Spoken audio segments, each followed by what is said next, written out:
bagus, cucuku. Kau sudah lulus dari persyaratanmu. Niatmu untuk jadi orang kaya dan hidup bahagia akan terlaksana. Tuan Ratu, kenapa kedapung pisang itu berdarah? Tentu, karena kau sudah membunuh anak gadismu sendiri. Tidak, tidak. Kenapa bisa begitu? Itu adalah tumbal kekayaan yang pertama. Kau masih harus memberikan tumbalmu selanjutnya. Jika kekayaanmu masih akan terus bertambah dan utuh. Tapi jika tidak, kau sendiri yang akan menjadi tumbal.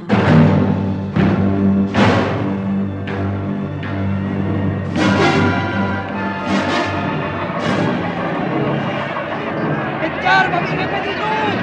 Dia tidak akan bisa lolos! Ayo kejar! Kejar! Ayo kejar!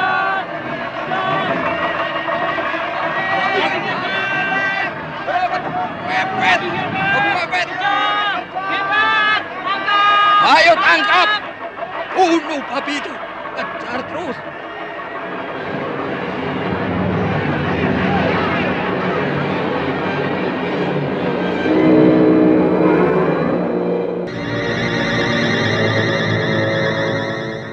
Misteri Nini Pelet.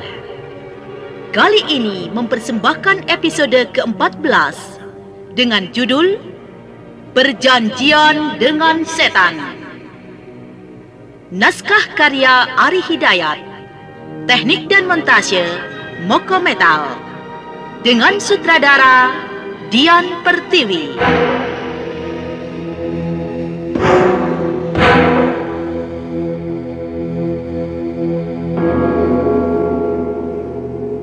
Perjanjian dengan Setan. Suatu kisah menegangkan dengan munculnya seekor babi jadi-jadian yang menyebabkan hilangnya harta penduduk secara misterius, di mana seorang tokoh yang dihormati ternyata ikut terlibat karena perjanjiannya dengan siluman.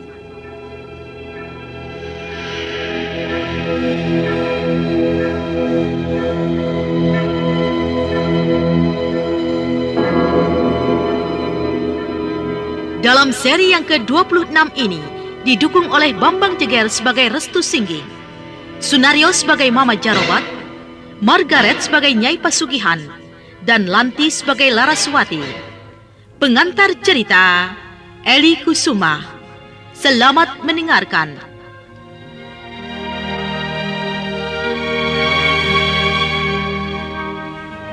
Nyai Pasugihan mengerutkan dahinya. Wanita itu kelihatannya bingung mencari jawab.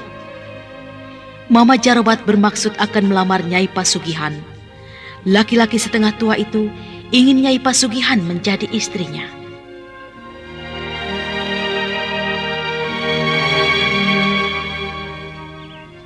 Oh, kau tidak sedang bermain-main. Aku jujur, Nyai Pasugi. Keputusanmu terlalu cepat. Walau sangat sederhana sekali. Aku bingung menjawabnya. Kenapa harus bingung? Ini permintaanku sendiri. Ini keinginanku sendiri. Aku ingin melamarmu. Aku ingin Nyai jadi istriku.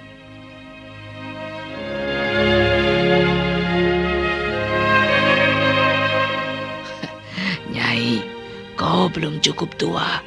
Kau masih segar, cantik. Dan kau masih kelihatan bahenol. Aku ini seorang janda yang punya anak satu. Kau sudah tahu siapa Nyai Pasugi. Semua penduduk di kampung ini tahu siapa Nyai Pasugi. Terus terang, aku belum percaya kalau kau sungguh-sungguh ingin melamarku, ingin menjadikan aku sebagai istri. Nyai Pasugi, segala persoalan-persoalan itu bukan alasan untuk aku menilai dirimu. Aku sudah tahu kau. Kau sudah tahu aku. Nah, apakah menyalahi keinginanku untuk menjadikan dirimu sebagai istriku, sebagai teman hidupku? Kau baru saja ditinggal istrimu. Rasa dukamu masih ada. Apa kata orang nanti? Aku tidak mau persoalan ini kau anggap main-main. Aku ingin menjaga nama baikku. juga nama baikmu yang juga disegani dan dihormati penduduk sekarang. Nyai, ini persoalan pribadi. Tidak ada orang lain yang ikut di dalamnya. Ya, karenanya secepat ini aku ingin melamarmu. Aku justru ingin kau menggantikan istriku yang sudah tiada, Nyai. Aku belum bisa memutuskan. Aku minta maaf. Jika kau merasa belum puas, aku menunggumu di rumahku. Aku permisi. Nyai Pasugi, tunggu. Nyai Pasugihan pergi meninggalkan Mama Jarobat. Wanita itu masuk ke dalam kereta kudanya yang sejak tadi menunggunya.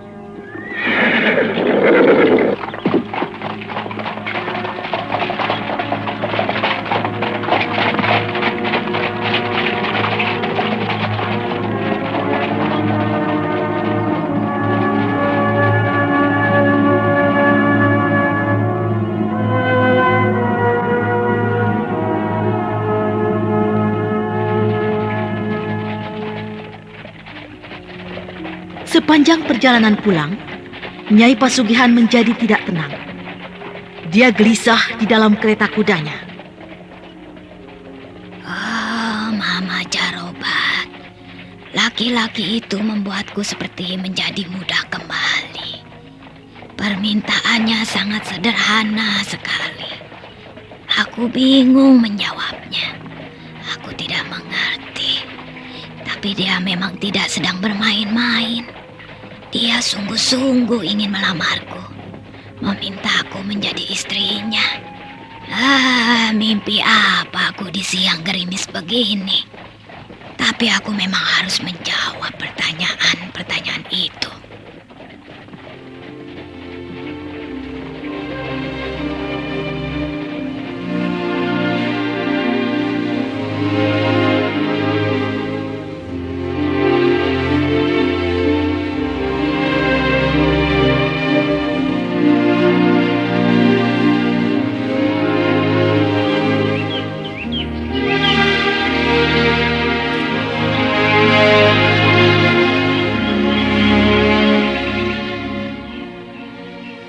Duduklah di ranjang ini, Laraswati. Ada apa ini, Bu? Baru pulang, Ibu langsung mengajakku masuk ke dalam kamar. Ya, Ibu hanya ingin bercakap-cakap denganmu, anakku. Sudah lama kita tidak pernah bercakap-cakap dalam suasana yang lain seperti sekarang. Ibu kelihatannya senang. Iya. Wajah Ibu cerah. Apakah Mama Jarobat mau membeli warung makan, sawah, ladang, dan kebun kita? Kita bakal banyak uang, Bu. Ibu memang baru menemui Mama Jarobat di rumahnya. Seperti rencana semula, kita menawarkan semua milik kita itu pada dia. Ibu tawarkan padanya. Lalu bagaimana hasilnya, Bu? Mama Jarobat mau kan membeli semua milik kita itu? Tidak. Mama Jarobat tidak mau membelinya. Tidak mau? Iya. Lalu? Ada sesuatu yang penting yang ingin Ibu bicarakan padamu. Masih menyangkut Mama Jarobat. Sesuatu yang penting? Apa itu? Laraswati, kau adalah anak gadisku satu-satunya. Kau tahu, sejak kecil kau ditinggal bapakmu dan kita membangun hidup berdua. Lama Ibu menjalankan hidup sebagai seorang janda. Ibu rasakan sesuatu yang sunyi dan gelap sering menyelimuti diri Ibu. Tidak pernah terlintas pada pikiran Ibu kalau Ibu akan mempunyai suami lagi. Ibu selalu berusaha mempertahankan hidup dalam kesendirian. Ibu jalani hidup ini dengan keras, kerja keras. Namun pada akhirnya semua susut juga. Keadaan kita semakin lama semakin susut.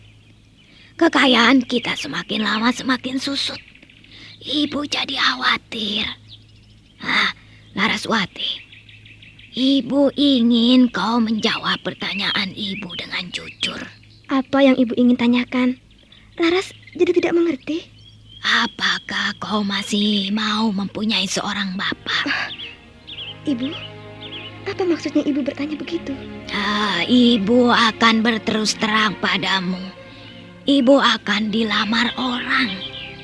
Seseorang menginginkan ibu jadi istrinya. Persatuan Tunanetra Indonesia, Pertuni, di Kabupaten Jember, sejak berdirinya pada 1994, Pertuni Jember telah berhasil mengantarkan sebagian anggotanya menempuh pendidikan non-formal dan mengenyam pendidikan ke jenjang yang lebih tinggi. Informasi lebih lanjut datang langsung ke Sekretariat Pertuni, SLBA TPA Jember, Jalan Beranjangan 1, Jember. Mari sahabat tunanetra bergabung bersama kami di Pertuni Persatuan Tunanetra Indonesia sebagai wadah perjuangan para tunanetra Indonesia khususnya di Kabupaten Jember untuk menyamakan visi dan persepsi perjuangan kita memajukan tunanetra Indonesia Jember khususnya. Wujudkan masyarakat inklusif melalui Undang-Undang Disabilitas dan Strategi Multisektoral.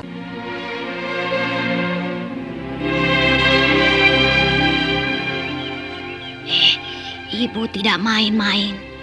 Ibu jujur bicara terus terang padamu. Seorang laki-laki dengan sederhana segera ingin melamar ibu. Ibu tahu, ibu mengerti perasaanmu, Laraswati. Sedang kau sendiri gagal memiliki Dimas. Kau sendiri belum mempunyai teman laki-laki. Tapi ibu jadi malu padamu. Ibu jangan memikirkan aku. Aku bahagia.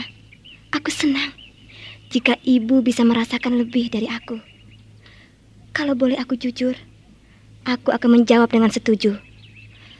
Hanya siapa laki-laki yang akan melamar ibu itu? Nah, orang itu sudah kau kenal, nak. Bahkan orang yang pernah kita benci karena kita curigai telah merebut langganan warung makan kita. Berhenti, Bu. Aku sudah tahu. Apakah laki-laki yang ibu maksud adalah Mama Jarobat? Benar. Ibu pernah bilang padaku, bahkan sering dikatakan jika aku selalu berdua dengan ibu. Aku ini seorang gadis, tidak bedanya seperti ibu dulu. Dan jika memilih suami, pilihlah sekehendak hatimu sendiri. Tidak ada paksaan, tidak ada yang memaksa. Seperti aku sangat mencintai Dimas, menyukai Dimas. Aku ingin Dimas menjadi suamiku. Tapi nasib, kami bukan jodoh. Ibu juga pernah bilang, dalam perkawinan itu nantinya hanya ada satu kali, yaitu bercerai. Jagalah hal itu jangan sampai terjadi padaku. Dalam perkawinan, belum tentu membuat orang bahagia. Bisa menyakitkan, bahkan menghancurkan hidup kita. Untuk itu, kita harus bisa menjaganya dengan baik, mengerti keadaan kita, keadaan suami kita. Kita harus bisa memberikan segala apa yang kita miliki pada suami kita, agar menjadi langgeng rumah tangga kita. Nah, kukira ibu mempunyai semua itu.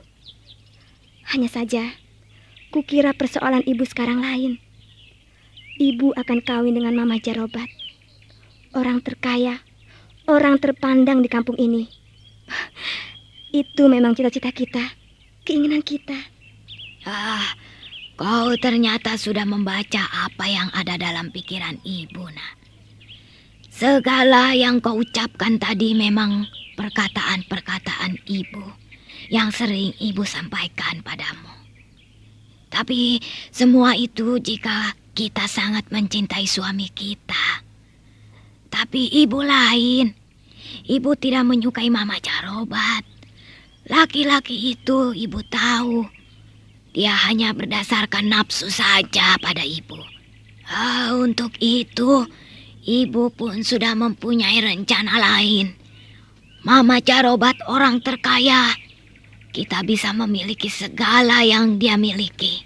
Kukira ibu secepatnya memberikan jawaban pada Mama Jarobat. Ya, dia pasti datang kemari menemui ibu.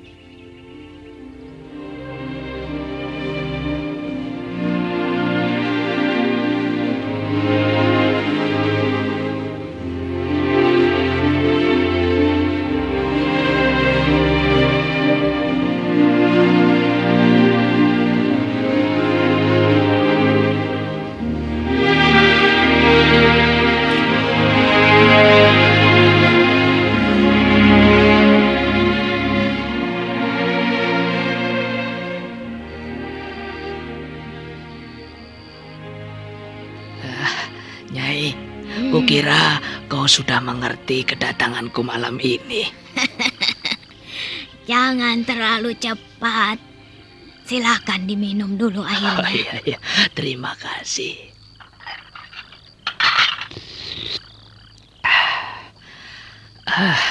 Nyai Basuki, aku ingin mendengar keputusanmu sekarang.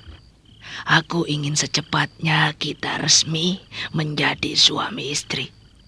Nyai, aku berjanji akan kuserahkan seluruh harta milikku padamu. Juga untuk anakmu, Laraswati. Oh, aku tidak ingin kau terlalu muluk-muluk berjanji.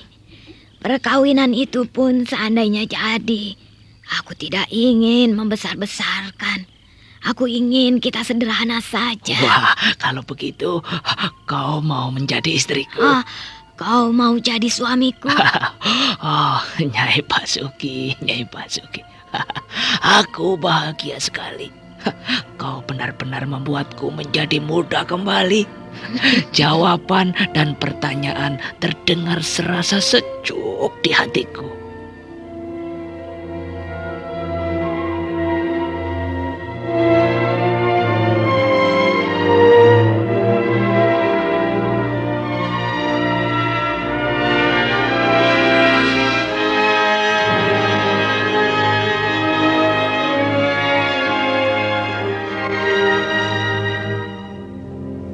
Maka demikianlah, akhirnya perkawinan itu dilangsungkan. Nyai Pasugihan, Laraswati dan Warsa pembantunya tinggal di rumah Mama Jarobat.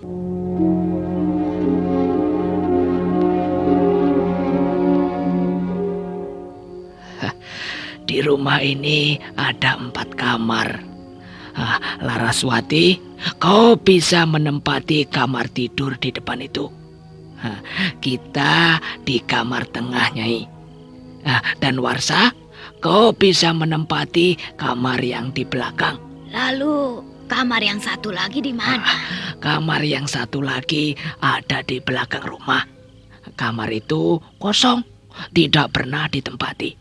Ya, aku memang sengaja menguncinya. Ingat ya, jangan sekali-kali melihat atau masuk ke kamar itu. Kenapa? Tidak apa-apa, tidak kenapa-napa. Kamar itu hanya gudang beras. Oh, sudahlah. Sudah malam sekali. Ayo, masuklah kau ke kamarmu, Laraswati. Baik, Bu. Ayo, Mama. Kita masuk ke kamar kita.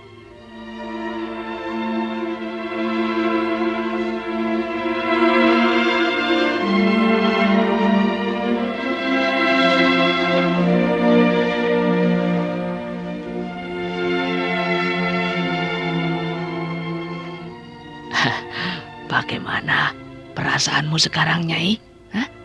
Kau kini sudah menjadi istriku. Aku rasanya seperti mimpi. Untuk yang kedua kalinya, aku sepertimu kembali. Bahagia sekali.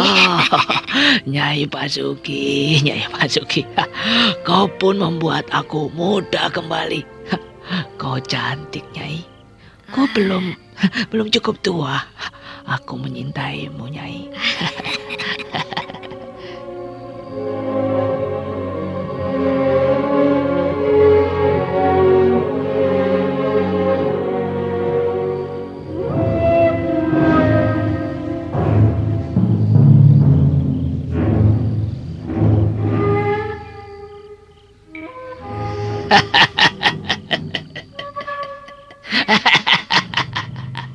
Nyai Basuki, kalian semua tidak tahu.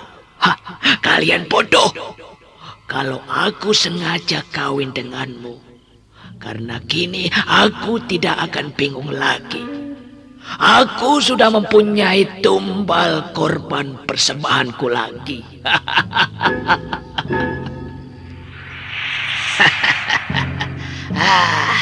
Di rumah ini kini banyak orang-orang yang bisa dijadikan tumbal. Tumbal kekayaanku.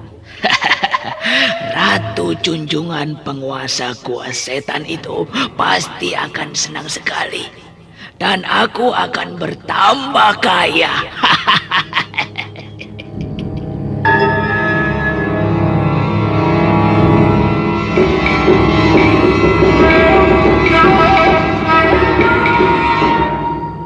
Sementara itu di pondok Restu Singgih, malam itu Restu Singgih nampak gelisah.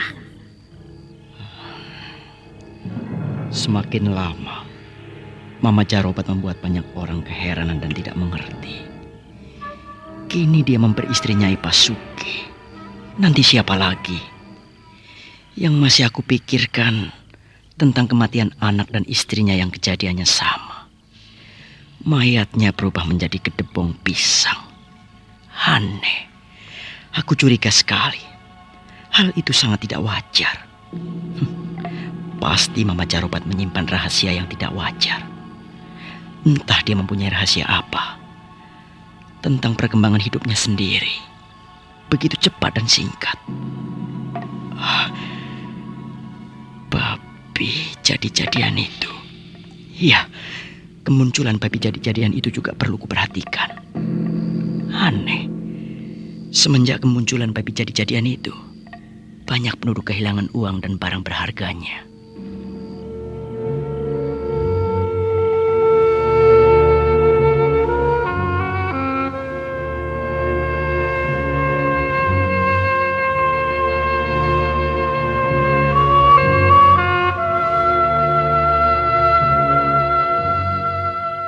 Beberapa hari kemudian, pada suatu malam di rumah Mama Jarobat,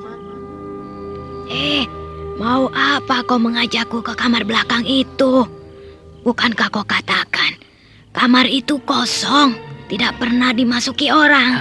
Ayolah Nyai, kau ikuti saja aku. Berdakwah adalah kewajiban setiap muslim, tak terkecuali para tunanetra. Mari bergabung bersama kami, ITMI, Ikatan Tunanetra Muslim Indonesia Daerah Jember, untuk bersama-sama menuntaskan para tunanetra memperdalam agama Islam dan mencintai Al-Quran. Para tunanetra Muslim Indonesia mendirikan Ikatan Tunanetra Muslim Indonesia (ITMI) di Jember, berdiri sejak 13 November 2011. Informasi lebih lanjut, datang langsung di Sekretariat ITMI Jember, SLBA TPA Jember, Jalan Beranjangan nomor 1 Jember. Wujudkan masyarakat inklusif melalui Undang-Undang Disabilitas dan Strategi Multisektoral. bagaimanakah kisah selanjutnya? Nah, saudara pendengar, ikutilah lanjutan serial misteri Nini Pelet. Sampai jumpa.